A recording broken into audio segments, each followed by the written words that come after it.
ဝန်ထမ်းသစ်တယောက်ဝင်လာတိုင်းအစကနေအဆုံးထိအမြဲတမ်းလိုက်တင်ပေးနေရလို့အချိန်တွေကုန်နေတဲ့လုပ်ငန်းရှင်တွေရှိနေပြီလို့ထင်ပါတယ်။ဒါဟာလုပ်ငန်းထဲမှာ SOP လို့ခေါ်တဲ့လုပ်ငန်းလမ်းညွှန်မရှိတော့ပါ။ SOP ဆိုတာလေပြောရလို့ရှိရင်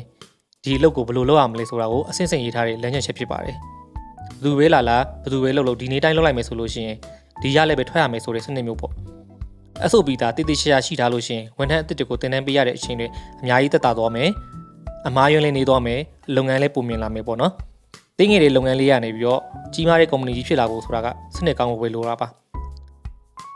အခု SOP ဆွဲရမယ်ဆိုတာတော့သိသွားပြီ SOP ဘယ်လိုဆွဲရမလဲဆိုတဲ့ဟာကိုမသိဘူးဖြစ်နေကြမယ်လို့ထင်ပါတယ် SOP ဆိုတာကြီးကြီးမားမားစာအုပ်ကြီး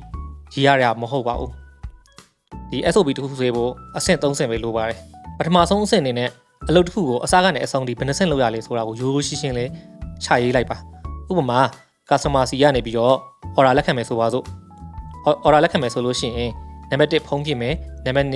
လိပ်စာတောင်းမယ်နံပါတ်3စီးရင်သွင်းမယ်စသဖြင့်တစ်ဆင့်ချင်းစီကိုစီးရင်လုပ်လိုက်ပါအေးစီးရင်လုပ်ပြီးသွားပြီဆိုလို့ရှိရင်ဒုတိယအဆင့်ကတော့အဲ့ဒီအဆင့်တွေထဲမှာမပါမဖြစ်လို့ရမယ် check list တွေကိုဖြည့်ပါဥပမာဖုန်းဖြည့်တဲ့အခါမှာနှုတ်ဆက်စကားကဘယ်လိုပြောရမလဲ order ယူတဲ့အခါမှာဘာတွေမေးရမလဲဆိုတာမျိုးပေါ့တက်နိုင်လို့ရှိရင်ပုံစံခွက်လေးတွေလုပ်ပေးပြီးတော့ဝန်ထမ်းသစ်တွေကိုပေးထားလိုက်တယ်ဆိုလို့ရှိရင်ဝန်ထမ်းအသစ်တွေကလည်း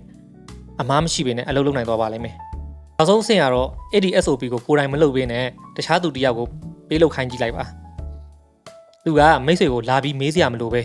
အလုပ်ပြီးမြောက်အောင်လုပ်နိုင်သွားပြီဆိုလို့ရှိရင်ဒါဟာအောင်မြင်တဲ့ SOP တစ်ခုဖြစ်သွားပါပြီ။အဲ့ဒီတိုင်းပဲကျန်တဲ့အလုပ်တွေကိုလည်းတစ်ခုပြီးတစ်ခုတိုးရှေ့ပြီးတော့လုပ်တော့ရုံပါပဲ။ SOP ဆိုတာလုပ်ငန်းရေးခိုင်မာတဲ့အခြေခံအုတ်မြစ်ပါ။မိတ်ဆွေတွေရဲ့လုပ်ငန်းမှာရောဘယ်အလုပ်ကိုအရင်ဆုံး SOP ဆွေးရှင်းပါသလဲ။ comment ထဲမှာရေးခဲ့ပေးပါဦး